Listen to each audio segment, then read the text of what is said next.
अस्सलाम वालेकुम स्टूडेंट्स, कैसे हैं आप लोग? उम्मीद है आप सब खैरियत से होंगे। आई एम सईदा कामना Nadeem, I am your biology teacher for class 9th। Students, आज जो टॉपिक हम पढ़ने जा रहे हैं वो है प्रोकैरियोटिक सेल की डायग्राम, और साथ ही साथ हम MCQs अटेम्प्ट करेंगे जो के ताल्लुक़ रखते हैं सेल ऑर्गेनल्स के टॉपिक से। ये MCQs वो हैं जो कि एग्ज़ाम पॉइंट ऑफ व्यू से बहुत ही इम्पॉर्टेंट है। तो अपने आज के टॉपिक को पढ़ने के लिए और MCQ सॉल्व करने के लिए हम चलते हैं वाइट बोर्ड की तरफ। स्टूडेंट्स, आज हम पढ़ने जा रहे हैं डायग्राम ऑफ प्रोकैरियोटिक सेल, जिसके अंदर हम स्टडी करेंगे डायग्राम ऑफ बैक्टीरियल सेल को। क्योंकि हमें पता है कि बैक्टीरियल सेल क्या है, एक प्रोकैरियोटिक सेल है। तो इसके अंदर हम प्रोकैरियोटिक सेल में हम किसकी जो है वो एग्जाम्पल लेंगे, बैक्टीरियल सेल की एग्जाम्पल लेंगे। स्टूडेंट्स, इसके बाद बैक्टीरियल सेल को स्टडी करने के बाद हम MCQs करेंगे जो कि आपके लिए एग्ज़ाम पॉइंट ऑफ व्यू से बहुत ही इंपॉर्टेंट है। और वो MCQs जो है वो किससे रिलेट करेंगे, वो MCQs जो है वो रिलेट करेंगे सेल ऑर्गेनल्स, जितने भी आप लोगों ने स्टडी कर लिए उनसे जो है वो आपसे MCQs पूछे जाएंगे उन टॉपिक से रिलेटेड। जो आज मैं आप लोगों से MCQs पूछने जा रही हूँ वो सेल ऑर्गेनल्स कि जितने भी आपने जो है वो डिफरेंट सेल ऑर्गेनल्स पढ़ी हैं उनमें से जो है वो मैं आपसे MCQs पूछूंगी कि किस ऑर्गेनल में से किस तरह का आपसे MCQ जो है वो एग्जाम्स में पूछा जा सकता है। तो सबसे पहले हम लोग यहाँ पर एक बैक्टीरियल सेल को देख लेते हैं जो कि एक प्रोकैरियोटिक सेल है, और इसके अंदर आप लोगों को डिफरेंट स्ट्रक्चर्स जो है वो आपको नज़र आ रहे हैं। जैसे कि हम ये देखते हैं कि अगर बैक्टीरियल सेल के आउटर बाउंड्री की बात की जाए तो हमें पता है कि जो आउटर मोस्ट बाउंड्री होती है किसी भी बैक्टीरियल सेल की, उसको हम कहते हैं सेल वॉल। तो सेल वॉल क्या है? Outer most boundary of bacterial cell है, ये आउटर मोस्ट बाउंड्री है। और ये जो सेल वॉल है ये किससे बनी हुई है? जैसे मैंने आप लोगों को बताया भी था कि बैक्टीरिया की सेल वॉल बनी होती है पेप्टाइडोग्लाइकन से।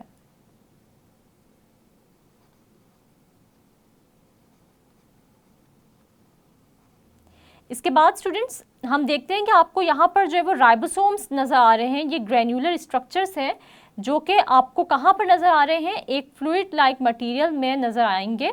और इस फ्लूइड लाइक मटेरियल को हम नाम दे रहे हैं साइटोप्लाज्म का। और ये साइटोप्लाज्म जो है ये क्या होता है,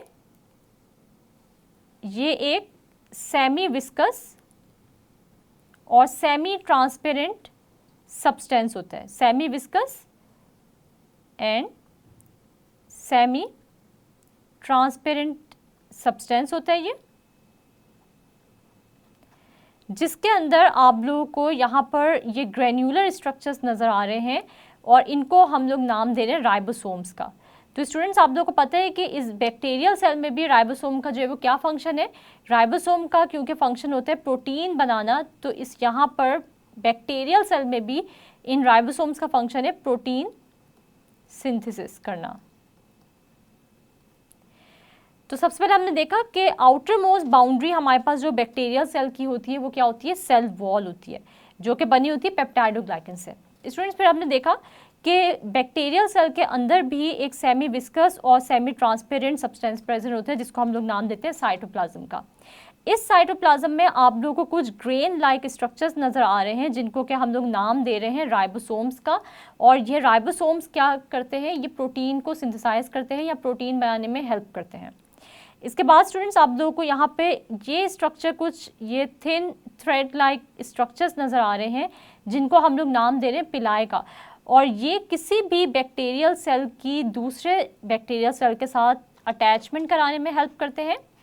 और साथ ही साथ हम लोग ये भी देखते हैं कि यहाँ पर जो है वो पिलाए जो कि कॉन्जुगेशन में हिस्सा लेते हैं, या जो हम देखते हैं कि transfer of DNA from one bacterial cell to the other bacterial cell में हिस्सा लेंगे, तो उनको हम कहेंगे कि ये क्या हैं, ये सेक्स पिलाए हैं।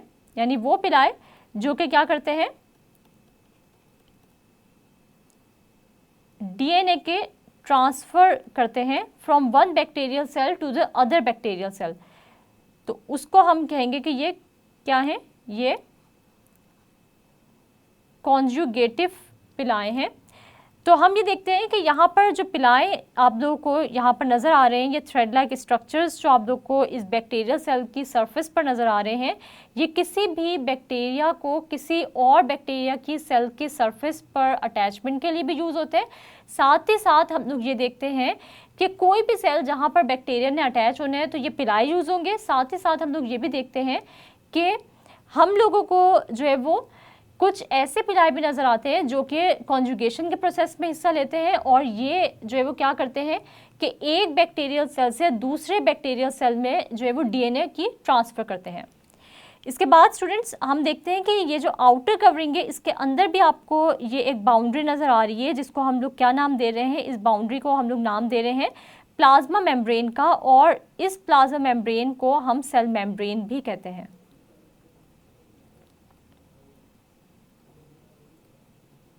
तो स्टूडेंट्स आप लोगों को पता है कि अगर हम एनिमल सेल्स की बात करें तो cell membrane outer most boundary होती है एनिमल सेल्स में, लेकिन बैक्टीरिया के केस में जो आउटर मोस्ट बाउंड्री है वो तो सेल वॉल है।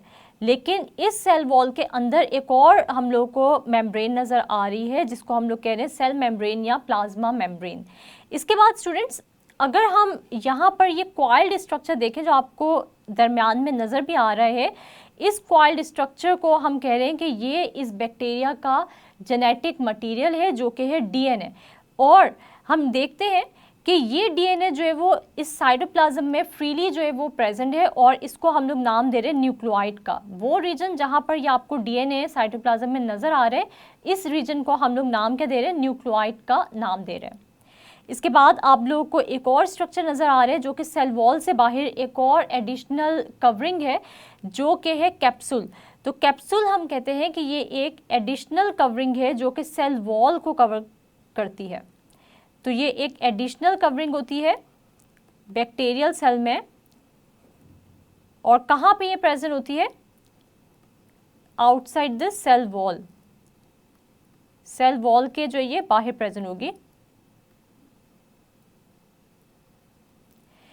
और हम देखते हैं कि अगर हम कैप्सूल का फंक्शन देखें तो ये किसी भी बैक्टीरिया को वाइट ब्लड सेल्स, यानी वो सेल्स जो कि इस बैक्टीरिया के खिलाफ जो है वो एंटीबॉडीज़ प्रोड्यूस करेंगे, तो ये किसी भी वाइट ब्लड सेल से इस बैक्टीरियल सेल को क्या करेगी, प्रोटेक्ट करेगी। तो हम ये कहते हैं कि ये कैप्सूल जो है ये एडिशनल शील्ड है किसी भी बैक्टीरियल सेल की। इसके अलावा आप लोगों को यहाँ पर जो है ये फ्लैजिलम भी नज़र आ रहे हैं। सिंगल जो है वो क्या है, फ्लैजिलम है। एक अगर ये थ्रेड होगा तो उसको हम फ्लैजिलम कहेंगे, लेकिन अगर ये हम दोनों को एक साथ जब लेबल करेंगे तो हम लोग ये कहेंगे ये क्या है, फ्लैजिला है। और फ्लैजिला स्टूडेंट्स आप लोगों को पता है कि ये ऐसे फिलामेंट लाइक स्ट्रक्चर्स होते हैं जो कि लोकोमोशन में हेल्प करते हैं, यानी कि बैक्टीरिया ने जब भी मूव करना होगा, लोकोमोट करना होगा, तो ये फ्लैजिला जो है वो क्या करेंगे, इस बैक्टीरियल सेल की हेल्प करेंगे। तो इसके बाद आपको एक और स्ट्रक्चर भी नज़र आ रहा है जो कि एक एक्स्ट्रा क्रोमोसोमल मटेरियल है जो कि बैक्टीरिया में प्रेजेंट होता है, और इस एक्स्ट्रा क्रोमोसोमल मटेरियल को हम लोग नाम देते हैं प्लाज्मिड का। तो हम लोग कहते हैं कि प्लाज्मिड किसी भी बैक्टीरिया में क्या होता है, एक्स्ट्रा, बल्कि हम यहाँ इसको साइड पे ही लेबल कर देते हैं कि किसी भी बैक्टीरिया में जो प्लाज्मिड होता है वो क्या होता है, एक्स्ट्रा क्रोमोसोमल मटेरियल होता है।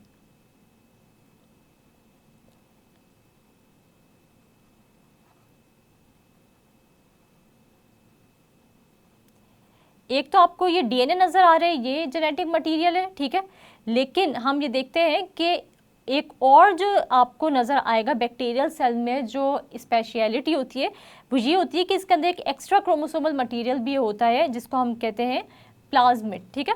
तो आप लोगों को अब यहाँ पर एक बैक्टीरियल सेल का जो स्ट्रक्चर है या प्रोकैरियोटिक सेल में जो मौजूद डिफरेंट स्ट्रक्चर्स हैं उनके बारे में जो है वो अच्छे तरीके से पता चल गया होगा। मैंने आपको साथ साथ जो है वो सबकी एक्सप्लेनेशन भी दे दी है। तो आपने ये डायग्राम प्रोकैरियोटिक सेल की जो है वो इसकी प्रैक्टिस करनी है। तो स्टूडेंट्स मैं आप लोगों को यहाँ पर जो है प्रोकैरियोटिक सेल की एक दफ़ा रिविजन करा देती हूँ कि हमारे पास किसी भी बैक्टीरियल सेल की जो आउटर मोस्ट कवरिंग होती है वो होती है सेल वॉल, और इस सेल वॉल को एक एडिशनल लेयर ने जो है वो कवर किया होता है जिसको हम कहते हैं कैप्सूल, जो कि इस बैक्टीरियल सेल को किसी भी वाइट ब्लड सेल के अटैक से या उनकी जो वाइट ब्लड सेल्स की जो एंटीबॉडीज है उनके अटैक से बचाती हैं। फिर हम देखते हैं कि यहाँ पर आपको जो है ये फ्लैजिलम नज़र आ रहे हैं सिंगल, और अगर ये 2 हमें नज़र आ रहे हैं तो हम कहेंगे फ्लैजिला, जो कि बैक्टीरियल सेल को लोकोमोशन में हेल्प करते हैं। इसके बाद आपको यहाँ दरमियान में जो है वो क्या नज़र आ रहा है, डीएनए नज़र आ रहा है, और इस रीजन को जहाँ पर ये डीएनए प्रेजेंट है इसको हम कह रहे हैं न्यूक्लियोइड। फिर आपको एक एक्स्ट्रा क्रोमोसोमल मटेरियल भी नज़र आ रहा है जिसको हमने नाम दिया है प्लाज्मिड का। इसके अलावा ये सब के सब चीज़ें जो है वो कहाँ पर प्रेजेंट है, ये स्ट्रक्चर्स कहाँ पर प्रेजेंट है, ये एक semi viscous semi transparent substance में प्रेजेंट है जिसको हम लोग नाम दे रहे हैं साइटोप्लाज्म का। इसके अलावा स्टूडेंट्स आप लोगों को ये ग्रेन्युलर स्ट्रक्चर्स नज़र आ रहे हैं जिनको हम लोग नाम दे रहे हैं राइबोसोम्स का, और ये राइबोसोम्स प्रोटीन की सिंथेसिस में हेल्प कर रहे हैं। फिर इस सेल वॉल के अंदर भी आपको एक मेम्ब्रेन नज़र आ रही है जिसको हम लोग कह रहे हैं कि ये प्लाज्मा मेम्ब्रेन या सेल मेम्ब्रेन है, जिस तरह आपको किसी भी एनिमल सेल में भी outer most membrane cell membrane नज़र आती है। तो ये हमारे पास जो है ये एक बैक्टीरियल सेल था, एक प्रोकैरियोटिक सेल था, जिसको कि हमने जो है वो स्टडी किया डिटेल में। अब स्टूडेंट्स हम लोग चलते हैं उन MCQs की तरफ जो कि एग्ज़ाम पॉइंट ऑफ व्यू से बहुत ही इंपॉर्टेंट है। और ये इम्पॉर्टेंट क्यों है, क्योंकि ये वो MCQs हैं जो कि बहुत सारे एग्ज़ाम्स में डिफरेंट बोर्ड्स, जो गुजरावाला बोर्ड है, लाहौर बोर्ड है, या और भी बहुत सारे बोर्ड्स होते हैं साहिवाल वगैरह, तो उनमें ये क्या हो चुके हैं, रिपीट हो चुके हैं। तो अब हम लोग MCQs की तरफ चलते हैं। और MCQs, अच्छा ये MCQs जो है वो हम लोग देखते हैं कि ये जो है वो कहाँ से आपसे पूछे जाएंगे, ये सेल ऑर्गेनल्स जितने भी आपने पढ़े हैं उनसे रिलेटेड ये MCQs होंगे। हमारे पास जो सबसे पहला MCQ है वो है the cell wall of fungi, the cell wall of fungi is composed of,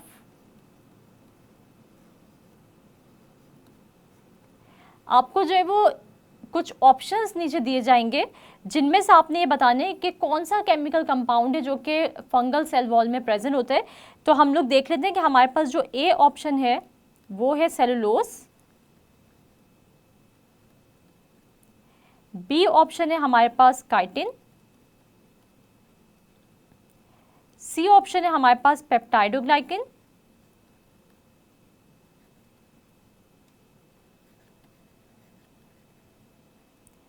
और डी ऑप्शन है हमारे पास लिग्निन।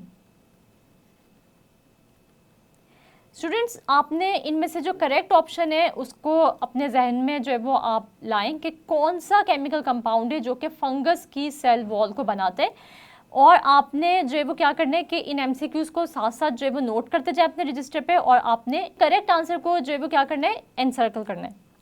तो यहाँ पर अगर हम सेलुलोज की बात करें, पेप्टाइडोग्लाइकिन की बात करें या लिग्निन की बात करें, तो इनमें से कोई भी केमिकल कंपाउंड जो है वो फंगल सेल वॉल में प्रेजेंट नहीं होता, और हमने ये पढ़ा है कि फंगस की सेल वॉल में प्रेजेंट होता है काइटिन। तो हम देखते हैं कि करेक्ट ऑप्शन हमारे पास क्या है, ऑप्शन नंबर बी है जो कि क्या है, काइटिन। हमारे पास जो दूसरा MCQ है उसमें आपसे क्या पूछा जा रहा है, secondary cell wall is composed of, आपको ऑप्शंस दिए जा रहे हैं जिसमें आपने ये बताने कि कौन सा chemical compound secondary cell wall में प्रेजेंट होते हैं। तो सबसे पहला ऑप्शन है काइटिन, बी ऑप्शन है हमारे पास सेलुलोज, सी ऑप्शन है हमारे पास लिग्निन, और डी ऑप्शन है हमारे पास नन ऑफ दीज। स्टूडेंट्स अगर हम इनके ऑप्शंस पे गौर करें तो हम ये देखते हैं कि ए ऑप्शन में काइटिन दिया गया है जो कि फंगस की सेल वॉल की कॉम्पोजिशन में यूज़ होता है, बी ऑप्शन में सेलुलोज दिया गया है जो कि प्राइमरी सेल वॉल की कॉम्पोजिशन में यूज़ होता है, लिग्निन जो है ये सेकेंडरी सेल वॉल में प्रेजेंट होता है, और ये जो है वो क्या करता है, इस सेकेंडरी सेल वॉल को स्ट्रेंथ प्रोवाइड करता है। तो हमारे पास जो करेक्ट ऑप्शन है वो ऑप्शन नंबर सी है, यानी कि लिग्निन जो है वो हमारे पास क्या है, करेक्ट ऑप्शन है। इसके बाद हम अपने थर्ड MCQ की तरफ चलते हैं। थर्ड MCQ आपके पास जो है वो है which is not present in, which is not present in cell membrane. आपने ये बताना है कि कौन सा केमिकल कंपाउंड जो है ये नहीं पाया जाता सेल मेम्ब्रेन में, which is not present in cell membrane. आपको जो है वो डिफरेंट जो है वो आपको यहाँ पर जो है वो केमिकल कंपाउंड्स दिए जा रहे हैं, जैसे कि ए ऑप्शन में हमारे पास है कार्बोहाइड्रेट्स, बी ऑप्शन में हमारे पास है प्रोटीन्स, सी ऑप्शन में हमारे पास लिपिड्स, और डी ऑप्शन में हमारे पास है डीएनए यानी कि डीऑक्सी न्यूक्लिक एसिड। तो आपने ये बताने कि ए, बी, सी और डी ऑप्शन में से कौन सा ऑप्शन करेक्ट है जो कि सेल मेम्ब्रेन के स्ट्रक्चर में नहीं पाया जाता। तो अगर हम ये देखें कि लिपिड्स की अगर हम बात करें तो लिपिड बाइलेयर जो है वो क्या करती है, सेल मेम्ब्रेन का जो मेजर पार्ट है वो लिपिड बाइलेयर है। इसके अंदर हमने ये भी पढ़ा कि प्रोटीन्स भी एम्बेडेड होती हैं। इसके अलावा हमने ये भी देखा कि किसी भी सेल मेम्ब्रेन के स्ट्रक्चर में कार्बोहाइड्रेट्स भी पाए जाते हैं। लेकिन वहाँ पर जब हम लोग फ्लूइड मोज़ेक मॉडल पढ़ रहे थे सेल मेम्ब्रेन का, तो वहाँ पर आपने डीएनए के बारे में जो है बिल्कुल भी नहीं पढ़ा था कि डीएनए जो है वो सेल मेम्ब्रेन में पाया जाता है। तो इसका मतलब ये हुआ कि हमारे पास करेक्ट ऑप्शन क्या है, डीएनए है, क्योंकि डीएनए सेल मेम्ब्रेन में प्रेजेंट नहीं होता। स्टूडेंट्स, हमारे पास जो 4th MCQ है उसकी अगर हम लोग बात करें तो हमारे पास है microtubules are composed of dash protein. आपने जो है वो बताने कि कौन सी प्रोटीन से जो है वो माइक्रोट्यूब्यूल्स बनी होती है। माइक्रोट्यूब्यूल्स आपको पता है कि हमने साइटोस्केलेटन में पढ़ी थी कि ये ट्यूब लाइक स्ट्रक्चर्स होते हैं।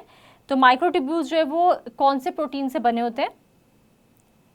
Microtubules are composed of keratin protein, B option है हमारे पास एक्टिन प्रोटीन, सी ऑप्शन है हमारे पास ट्यूबुलिन प्रोटीन, और डी ऑप्शन है हमारे पास none of these.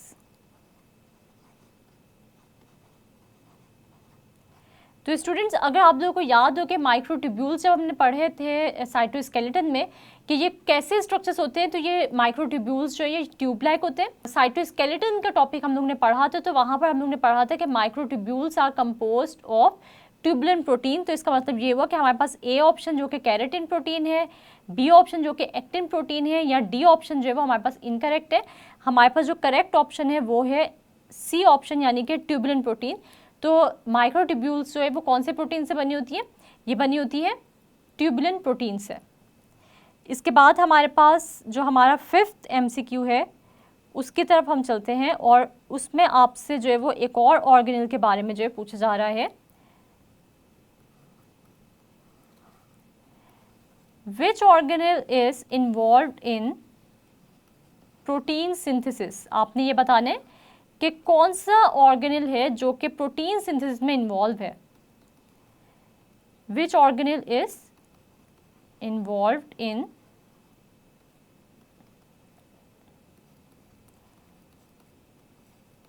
Protein synthesis. Protein synthesis में कौन सा ऑर्गेनेल जो है वो इन्वॉल्व होता है? स्टूडेंट्स, आप लोगों को ये बात जो है वो अच्छी तरह पता होनी चाहिए। आप लोगों के यकीनन जहन में भी आ गया होगा कि कौन सा ऑर्गेनेल जो है वो प्रोटीन सिंथेसिस में हेल्प करता है। तो हमारे पास ए ऑप्शन है गोल्जी अपरेटस। क्या गोल्जी अपरेटस जो है वो प्रोटीन बनाता है? बी ऑप्शन है हमारे पास राइबोसोम्स। क्या राइबोसोम्स जो है वो प्रोटीन बनाने में इन्वॉल्व होते हैं? सी ऑप्शन है हमारे पास न्यूक्लियस। क्या न्यूक्लियस जो है वो प्रोटीन बनाने में हेल्प करेगा? और डी ऑप्शन है हमारे पास एंडोप्लाज्मिक रेटिकुलम यानी कि ER। तो स्टूडेंट्स, हम लोगों को पता है कि अगर हम लोग न्यूक्लियस को देखें, एंडोप्लाज्मिक रेटिकुलम को देखें या गोल्जी अपरेटस को देखें, तो इनमें से कोई भी ऑप्शन जो है वो प्रोटीन सिंथेसिस नहीं करता। यानी गोल्जी अपरेटस, न्यूक्लियस या एंडोप्लाज्मिक रेटिकुलम, इनके बिल्कुल डिफरेंट फंक्शंस हैं। लेकिन अगर हम लोग अपने बी ऑप्शन को देखें यानी कि राइबोसोम्स को देखें, तो हमने ये पढ़ा हुआ है कि ribosomes are also known as protein factory. और हम राइबोसोम्स को प्रोटीन फैक्ट्री क्यों कहते हैं?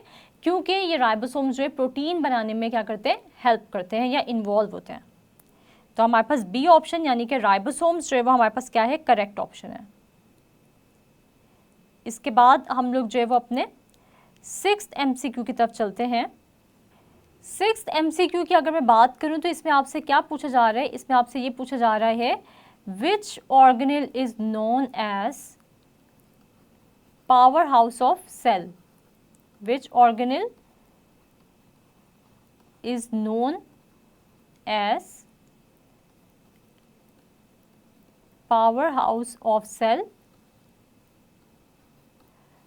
कौन सा ऑर्गेनेल है जिसको हम लोग पावर हाउस ऑफ सेल भी कहते हैं, और क्यों कहते हैं वो भी मैं आपको रीजन बता दूंगी।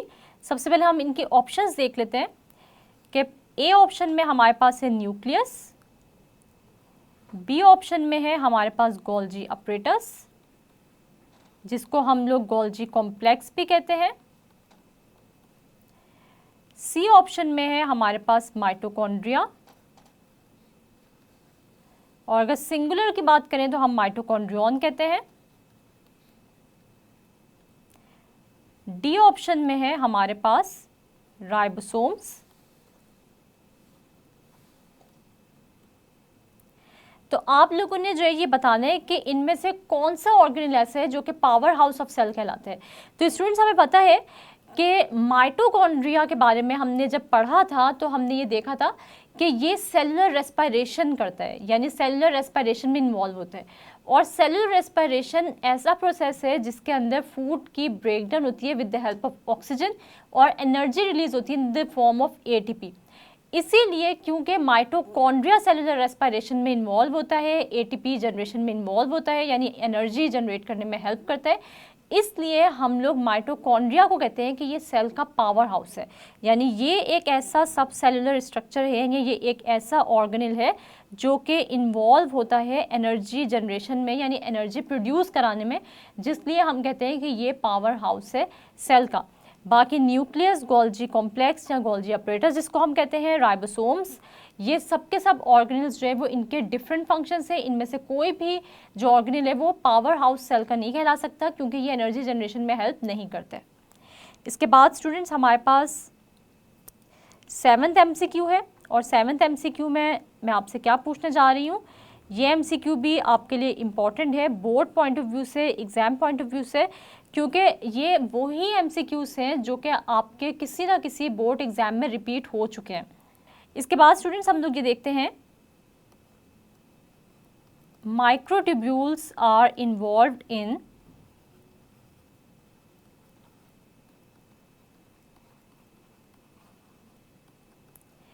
फंक्शन के बारे में जो है बात हो रही है। क्या माइक्रोट्यूब्यूल्स जो है वो आपको कुछ ऑप्शंस दी जाएंगे जिनमें से मैं आपसे पूछूंगी कि क्या फंक्शन है माइक्रोट्यूब्यूल का। तो सबसे पहले हम लोग देख लेते हैं कि ए ऑप्शन में जो है वो है स्पिंडल फाइबर्स फॉर्मेशन,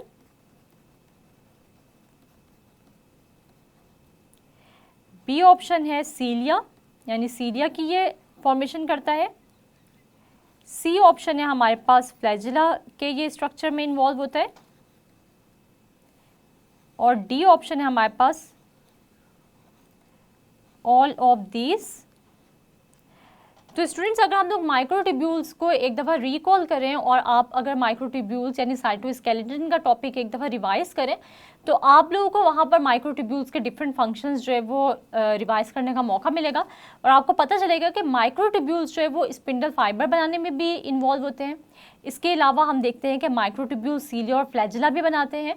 तो इसका मतलब ये हुआ कि माइक्रोट्यूब्यूल्स जो है ये तीनों के तीनों फंक्शंस जो है परफॉर्म कर रहे हैं, यानी ये सीलिया फ्लैजिला के स्ट्रक्चर में भी इन्वॉल्व है, ये स्पिंडल फाइबर के स्ट्रक्चर को बनाने में भी इन्वॉल्व है। इस वजह से ए बी सी ये तीनों के तीनों ऑप्शन जो है वो करेक्ट है। तो इनमें से हम जो है वो ए बी या सी एक कोई ऑप्शन जो है वो हम लोग नहीं पिक कर सकते क्योंकि ये तीनों ठीक है। तो हमारे पास डी ऑप्शन में लिखा हुआ है ऑल ऑफ दीज, तो इसका मतलब ये हुआ कि हम डी ऑप्शन के साथ जाएंगे। तो ये तीनों के तीनों फंक्शन जो है ये किसके फंक्शंस है, ये फंक्शंस है माइक्रोट्यूब्यूल्स के। तो एमसीक्यू नंबर 8 में आपसे क्या पूछा जा रहा है, तो आपसे पूछा जा रहा है विच ऑर्गेनेल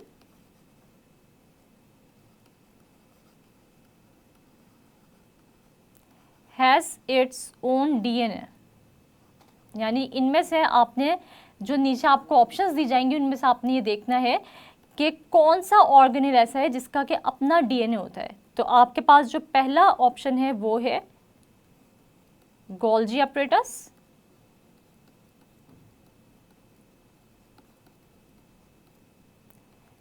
ऑप्शन बी है आपके पास माइटोकॉन्ड्रिया,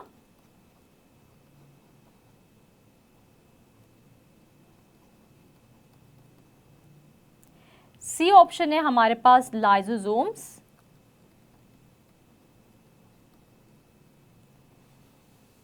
और डी ऑप्शन है हमारे पास नन ऑफ दीज, कि इनमें से कोई ऑप्शन जो है वो ठीक नहीं है। तो स्टूडेंट्स, जब हम ऑर्गेनेल्स पढ़ रहे थे और हमने गोल्जी अपरेटस स्टडी किया था, लाइसोसोम स्टडी किया था, माइटोकॉन्ड्रिया स्टडी किया था, जो कि आपके पास ये 3 ऑप्शंस दी गई हैं, मैं उन्हीं को डिस्कस कर रही हूँ। तो इनमें से आपने जो है वो कहाँ पर ये पढ़ा था कि इस ऑर्गेनेल में जो है वो अपना डीएनए पाया जाता है? तो हमने जो ये पढ़ा था, ये हमने माइटोकॉन्ड्रिया के टॉपिक में पढ़ा था कि माइटोकॉन्ड्रिया के अंदर ये एक फीचर मौजूद होता है कि इसके अंदर अपना डीएनए मौजूद होता है। जिस तरह के न्यूक्लियस है उसमें अपना डीएनए मौजूद होता है, इसी तरह माइटोकॉन्ड्रिया में भी अपना डीएनए मौजूद होता है। और इसका मतलब ये हुआ कि हमारे पास जो बी ऑप्शन है वो क्या है, करेक्ट है। तो इसके बाद हम 9th MCQ की तरफ चलते हैं। हमारे पास 9th MCQ है, Camillo Golgi was awarded Nobel Prize in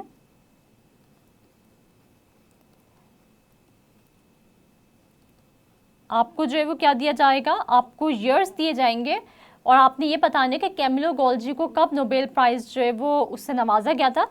तो हमारे पास जो ऑप्शन नंबर 1 है उसके अंदर है 1905, बी ऑप्शन है हमारे पास 1906, सी ऑप्शन है हमारे पास 1907 और डी ऑप्शन है हमारे पास 1908। तो स्टूडेंट्स, हमने ये इन्फॉर्मेशन जो है ये हमने पढ़ी थी एक साइड बॉक्स में, और वहाँ पर जो है वो आपको बताया गया था कि Camillo Golgi was awarded Nobel prize in 1906। तो इसका मतलब ये हुआ कि हमारे पास जो बी ऑप्शन है वो हमारे पास क्या है, करेक्ट है, यानी कि 1906 में कैमिलो गोल्जी को नोबेल प्राइज़ से नवाजा गया था। इसके बाद हमारे पास जो लास्ट MCQ है वो हम देख लेते हैं। तो स्टूडेंट्स, हमारे पास जो 10th MCQ है वो भी किससे रिलेटेड है, वो भी रिलेटेड है ऑर्गेनेल से। लाइसोसोम्स वर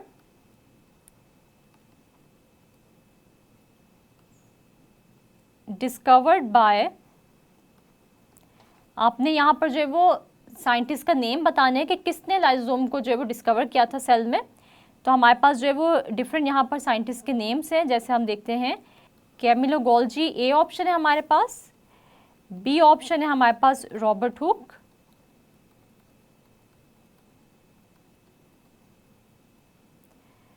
सी ऑप्शन है हमारे पास रॉबर्ट ब्राउन